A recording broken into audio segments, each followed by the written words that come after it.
Everybody ready? Yep. Okay, we have with us head coach Sean Nahas ahead of the Courage home playoff matchup against Gotham this Sunday at 7 p.m. Coach, home playoff matchup coming this weekend. Just take us through what this week has been like for you and the team, getting ready for the first one here since 2019. Yeah, first I'll start off, and I'm not going to address any of the Carroll questions. We'll discuss that as a club in the next day or so, but I won't be addressing any questions about Carroll. Yeah, I think for us it's been a good week. I think the pressure of getting through last weekend, probably amongst many other clubs, was important. But I think the vibe's been good and energy's been good. I think that, again, it's the mix of being excited and having pressure. But overall, I think the group's in a good place right now. Turn over to questions. Pat, you start? Yeah, Sean, I know you talked about how this season has been a huge success, and I agree with you. But now that you're here, is there also kind of like let's make the most of this opportunity, let's not sell ourselves short kind of mentality as well? I think we've done that all year, really. I think, I was just talking with Mary, and I think we have 2 players with playoff experience on this roster. I don't count Challenge Cup as playoff experience in the grand scheme of it. That's an individualized thing. So, obviously we're really young in that department.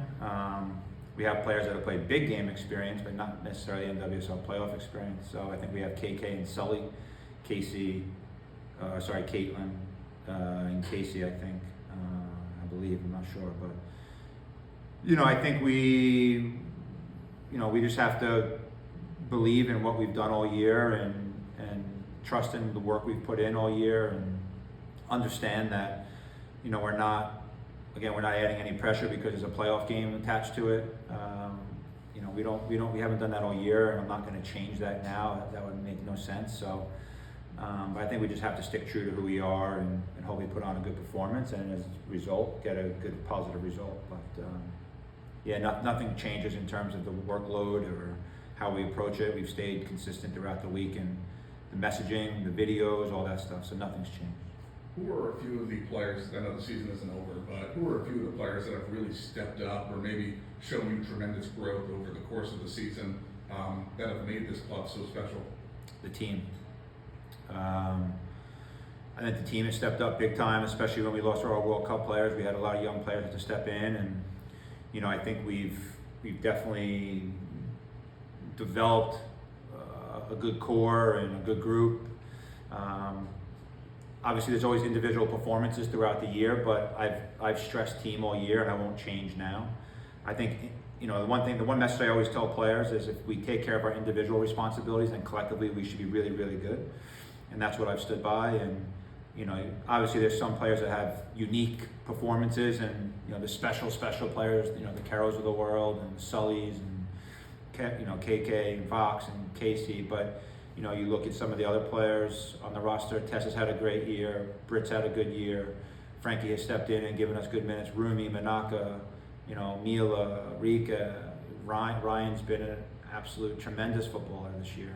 And I don't think she gets enough credit, to be quite honest. A lot of people do a lot of talking, but they don't talk enough about her. KK's been brilliant. Malia has had a fantastic year. There's really not a player on the roster that I can't sit and say they haven't had a good year for us.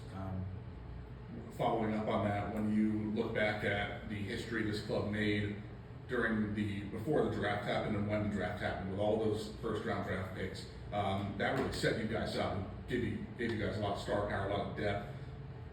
Does that ever kind of come back into your mind, thinking about that moment and all the history you guys made and how it set you guys up, or is it just all part of the culture that's been changing here? Yeah, I don't think the players we have on our rosters. I mean, look, who knows, the roster is going to change again next year potentially change next year because of the expansion draft, right? So, the way this league is growing, there's always going to be a change. It's so hard to keep players for a long period of time, and there's now competition across the world. So, I think we've done ourselves well. I mean, we got pretty hit up when we made some of the deals on draft day last year, understandably. Everyone wants the messaging as to why you guys doing that. Well, it's not. We don't need to tell everybody why we're doing things, because some of it is our decision or the player's decision, much like D. So, no, I think we feel really good about where we are, the foundation we've built. We want to continuously improve, but we feel we've created a really good core to be able to build that upon. And again, that's credit to the players and the leadership group that we have here and what they've built. And look, much of their success is because of them. You've played New York a few times this year. What's going to be key of getting this win this time around? Yeah, we have to be really good in possession. We have to minimize the transition moments. We have to understand the movements that they want to have to get us unbalanced and pull us apart, but we want to make sure that we're really disciplined and not chasing people around, because then we'll catch ourselves in a lot of unbalanced situations. So, look, they have quality from top to bottom. They've rebuilt that roster really well. Yael has done a fantastic job. Juan Carlos, I have a lot of respect for. I think there's a mutual respect there between the two clubs. You know, Ali Krieger's had an unbelievable year. I give her a ton of credit. You know, she's been a stalwart there. She's been their leader. You know, they have Lynn and Midge, and they bring Esther in, and then they have Stengel, and you know, Christy Mewis if she's healthy. Like, they're loaded. We just have to catch them in the right moments, but we have to minimize the chances that we give them. Because last game we gave them chances. We felt we gave that game away. What do you expect from the home crowd? You guys are coming off this big sellout, your last home game, and then this, I don't know if you can get any bigger. I don't know. I'm not in charge of ticket sales. I can try. I can promote and push. That's not my job though. But I'll do anything for the club and these players, because I think they deserve a packed house. But you want to be home in these moments, because even if it's 10 people or if it's 10,500 people, 11,000 people, that energy is so important. Sleeping in your own bed is so important. Having the comfort of your own locker room is so important. Being in their routine, but yeah, look, our crowd has been fantastic. We've been really good at home all year, but this is playoffs, and you know the ramifications if things don't go well. But as I've told the players, regardless of what happens throughout the season, and especially now, this has been a really successful year for us. And that's why I think we try to alleviate the pressure, but our fans can give us that extra boost. I don't even know how many games we played this year, but it's really important at this time of year. Early in the preseason, you had that game down with Nahas, and it seemed like then there was that indication that this was going to be a very exciting team. Did you have that feeling watching them show up really well in what was very much a chaotic kind of game? For the Rayadas game or here? Well, just could you see that kind of starting to take shape? Yeah, I think I saw it over the course of the trip in Mexico. I felt we didn't pass the ball like we pass the ball now. You know, I think we have 9 players in high passing accuracy this year. That's extraordinary, if you ask me.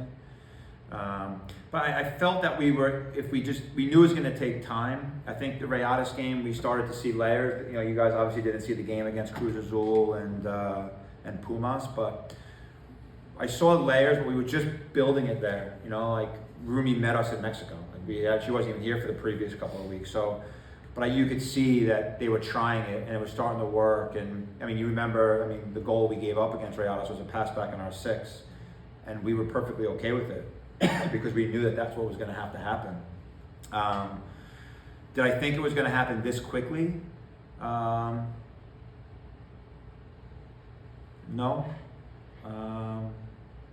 Because it's such an intricate way. But I really think we're at the base level. You know, that's what's fun for me.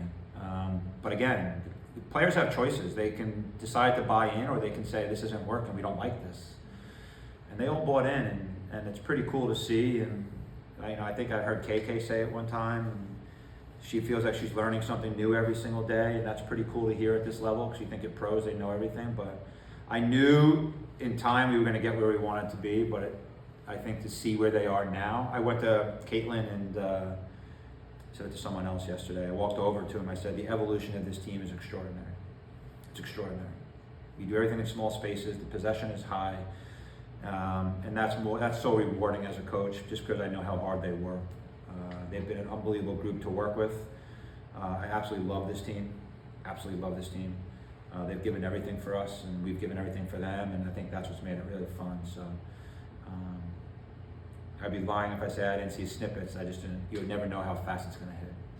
You said that everyone's bought in, and it showed this year, and the culture has been incredible. You also mentioned that the expansion draft coming means that there could be shakeup on the roster. Does this kind of feel like a last chance with how close knit this group is to making an incredible run to the playoffs and finish the year strong? No, I mean, you want to, obviously, whether it's expansion draft or not, you always want to go for it, right? You put yourself in these situations, but I think there's no pressure. I mean, there's pressure in terms of what's going on. There's no pressure from us as a staff or a club. I think I don't talk about what's going to happen down the road. We're going to do everything we can to make sure that we can continue to move forward as usual. I think a lot of teams are going to do it. There's been a lot of change over the last year, and players retiring and stuff like that. Legends of the game that have left this league and this game in a better place. Megan Rapinoe, Ali Krieger. They've left this league in a better place, and much of this is a lot to do with them, these expansions. So I give them a lot of credit. But for us, we want to make sure we are to stay true to ourselves, live in the moment. Whatever happens down the road happens. Some of it's out of our control, and some of it is. But we'll take that on down the road when we get there. I know you want to talk about Caro, and just in general, she gets a lot of attention for her scoring, but Tyler Lucy plays a big role in that as well. How much more would you lean on her if you're in a situation where Caro's less than, or just kind of speak to her role and maybe take on an expanded one here? Yeah, Tyler has been really good for us, obviously. I mean, the stats speak for themselves. Mm-hmm. And there's games where we didn't start her, and I know that disappointed her, but sometimes we have to make coaching decisions. That's nothing against her or anyone else, but she's been a true professional, and she adds something different. She has a little bit of bite to her, and she's grown so much this year in terms of her football IQ and the work she puts in. She's nothing less than 100% every single time. But to say we're going to lean on her more than anyone else, no, because again, like I said before, it's a team thing. We've gotten where we are because of the team concept. We're going to rely on Tyler just as much as we're going to rely on Britt. We're going to rely on Tyler just as much as we're going to rely on Haley Hopkins or Kiki or whomever. Like, we don't, or Caro. We don't. I think that's how we train. Like, we stay focused in the principles of how we want to play, and then from there just take shape. But we won't add any pressure to her or anyone else. And if she gets an opportunity to score a goal, hopefully she takes it. If someone else gets an opportunity to score a goal, hopefully she takes it. But to be honest, we don't put pressure on Caro. It's self-inflicted sometimes because of the person she is. But we've stayed away from that. I don't think that's fair to a player because they care so much that adding anything extra would take away from that. We'll turn over to questions from Zoom. A reminder, Sean will not address any injury or availability questions in this presser. We'll start with Theo, who has his hand raised. Theo, go ahead. Hi Sean, thanks so much for your time today. I've been really enjoying the social media this week of North Carolina kind of biting back at pundits who made predictions about them before the season, although all predictions are hard to make before a season starts, especially in the NWSL. I've similarly been enjoying your ability to kind of to address these things, to talk about them and say, hey, we read them, we feel them, and we're here to prove people wrong. Do you feel like we're kind of overdue in this league, people kind of interacting with the media, or a team like North Carolina Courage coming forward and saying like, hey, we didn't like that this was written about us, and we're here to kind of upset people or address what is being said out there? And are you kind of relishing the chance to be that team that's a little bit kind of talkative and mouthy and putting yourself out there? No, I don't relish in that at all. I'm just tired of people writing negative stuff about our club. I'm going to be blunt about it. I'm not going to. My job is to protect the club, and I've said it in the past, guys. I'll say it again. I understand in years past why those things happened, but I don't see those same people writing the positives that we're doing now, and that to me is disappointing because they're the voices of the league, and they can help in building and creating and helping and grow. Not everything has to be clickbait. Not everything has to be about negative stories. I'll be honest with you.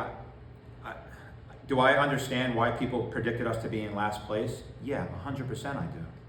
You lose Dabinia, you lose D, you lose Karsh, you lose Kiwi, you lose Merritt.